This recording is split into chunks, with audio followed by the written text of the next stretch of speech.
detalhar então essa pesquisa do Datafolha, né? A pesquisa divulgada hoje. Eu vou trazer alguns números aqui, depois a gente vai analisando caso a caso aqui.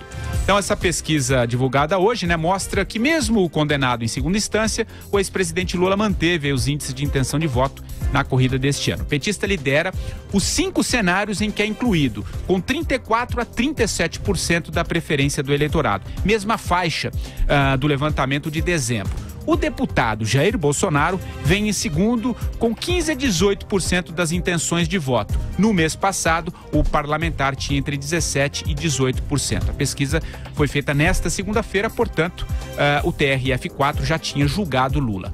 Bolsonaro aparece em segundo lugar, no primeiro cenário sem o Lula, com 18%. Ele supera Marina Silva com 13%, da Rede, Ciro Gomes com 10%, do PDT, o governador Geraldo Alckmin com 8%, pelo PSDB, né? E aparece também, viu, Vera, o Luciano Huck, que também aponta aí, surge com 8%, ele que não tem partido.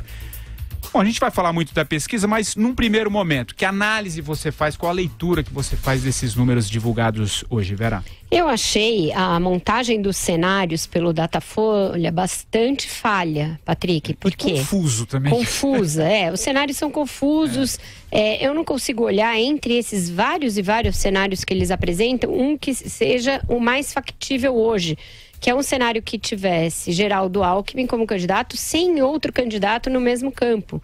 Ainda que outros tenham voltado a se movimentar, e eu mesma noticiei isso na coluna hoje em relação ao Luciano Huck, ainda hoje é provável um cenário em que o Alckmin galvanize todos esses apoios das candidaturas de centro. E faltou esse cenário. Seria um cenário, eu acho, mais realista para mostrar em que patamar o governador de São Paulo está. Da mesma maneira, depois de fazerem exaustivos cenários em que o Lula ainda aparece, sendo que a possibilidade maior hoje é que ele não seja candidato, o Instituto fez um único candidato do PT alternativo ao Lula, que é o governador da Bahia, ex-governador da Bahia, ex-ministro Jacques Wagner. Que aparece com 2%. Não tem nenhum cenário com Fernando Haddad, por exemplo. Estranhou isso mesmo. Então isso é esquisito.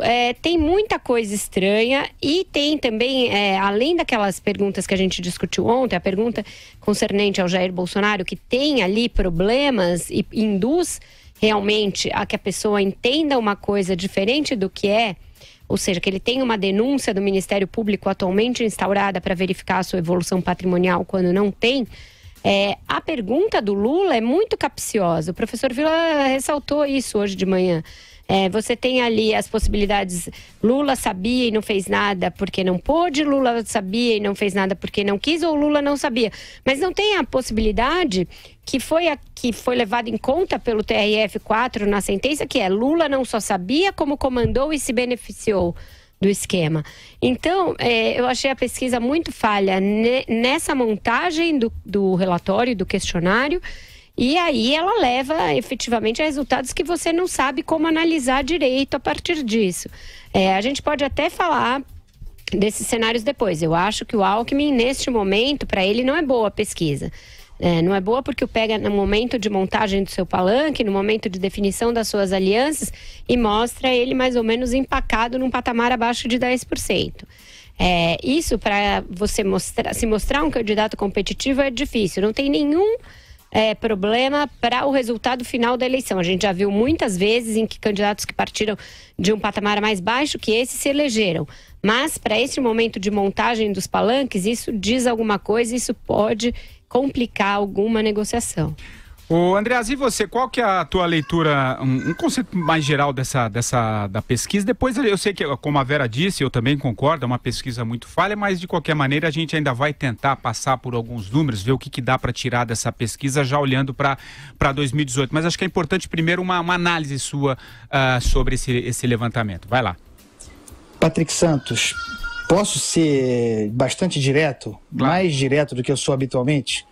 Que eu concordo com a Vera, mas eu vou ser um pouco mais duro. Essa pesquisa é uma bosta.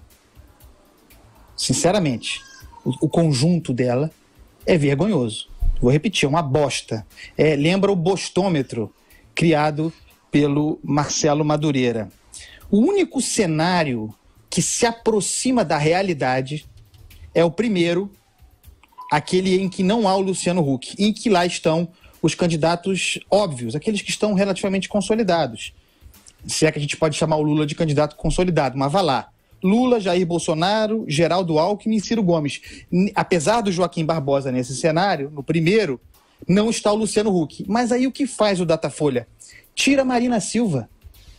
Os únicos candidatos, pré-candidatos que aparecem em todos os cenários são Ciro Gomes e Jair Bolsonaro. A Marina Silva, no entanto, é a mais antiga candidata. É a única que é candidata há 4 anos, criou um partido para si. E ela não aparece em vários cenários. O cenário real dessa eleição, hoje, e aí você pode fazer esse cenário com ou sem o Lula, tá? Faz sentido. Tá? Um com e outro sem. Mas tem que ter o Jair Bolsonaro, a Marina Silva, o Geraldo Alckmin e o Ciro Gomes. Esses são os nomes a serem testados, porque são os dados da realidade. E a pesquisa não faz isso. É um escândalo. E aí tem um ponto sobre o qual eu quero falar, que é político e é da análise que o senhor Mauro Paulino, diretor do Datafolha, faz. Que é superestimar o peso da intenção de voto branco ou nulo. Como se isso não fosse... Como se isso não fosse óbvio. Em primeiro lugar, há meses da eleição, o brasileiro real não está preocupado com isso, como nós estamos. E o que esperar de um dia depois, praticamente, da condenação do Lula? É evidente que a dúvida sobre a candidatura do Lula, acentuada pela condenação em segunda instância, com tudo que nós sabemos que está em curso, geraria uma espécie de vácuo com reflexo eleitoral. Isso é óbvio. Por que superestimar isso? E mais, por que superestimar isso numa análise, doutor Paulino, em que o senhor fala de crise democrática? Associa a possível ausência do Lula, que decorre de uma decisão judicial, que decorre da lei da ficha limpa, da legislação atual, a uma crise de representatividade. E isso é gravíssimo. Quer dizer que o cenário sem o Lula é um cenário de crise democrática? E o cenário com o Lula é o quê? O cenário normal? É deboche isso. Não pode passar em branco. O Marcelo Madureira, e a tua leitura, a tua análise dessa pesquisa, já a partir do que disseram os dois aqui, a Vera e o Andreasa? Em primeiro lugar, eu concordo com o Andreasa que o eleitor médio não está nem aí para a eleição, ele só vai se mobilizar pelo assunto eleições 2018, depois da Copa do Mundo, lá para agosto, setembro, quando as campanhas estiverem na rua. Portanto, eu acho que essa pesquisa aí, ou nada, dá no mesmo. Eu acho também, realmente, que há uma falha gritante na formulação das perguntas, dos quesitos. Eu não gosto de fazer, mas a gente chega a suspeitar de ser uma coisa tendenciosa. Eu acho, por exemplo, se você coloca o Luiz Inácio Lula da Silva no rol dos candidatos para a pessoa escolher, né, no impulso, você tem que botar também o Fernandinho Beiramar, o Ney da Rocinha, o casal Nardoni, a Cristiane Richthofen, porque são todos potenciais candidatos à presidência da República, né? Então começa por aí essa história. É uma copropesquisa, como diria Carlos Andreasa, com a sua brilhante erudição. Né? Não serve para porcaria, não serve para porcaria nenhuma, né, não, Andreasa? Ô Vera, você queria falar um pouquinho sobre esse ponto que o Andreasa trouxe? Eu achei a análise igualmente infeliz nesse aspecto, e ela é desmentida pelo próprio editorial do jornal, que fala praticamente como se essa pesquisa não quisesse dizer nada neste momento, que ela fosse irrelevante. E a abertura desse texto a que o Andreasa se referiu é justamente que a pesquisa é histórica, tem um componente histórico por ser a primeira aí a ter um índice de nulo, brancos e não voto tão alto. Eu concordo com ele. 36%, só para o nosso ouvinte se localizar. 36%. Esse índice, neste momento, não quer dizer nada, porque tem uma massa de votos que era do Lula, que está náufraga aí, que está órfã à espera de outro candidato, mas ela não ficará assim até outubro. Então, realmente é uma análise precipitada, infantil, e não é por falta de conhecimento técnico que o Mauro Paulino e o Datafolha fazem isso. Eles lidam com pesquisa há muito tempo suficiente para saber que esse não voto ainda vai migrar para algum candidato.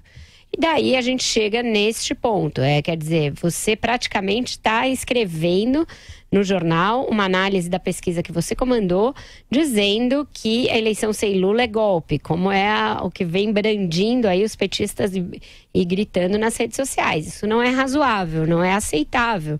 Principalmente porque a gente não viu nenhuma quebra da ordem democrática nas várias instâncias que julgaram o Lula. Não foi uma, foram duas que o julgaram definitivamente, porém os seus recursos foram analisados ainda pelas outras instâncias e foram negados.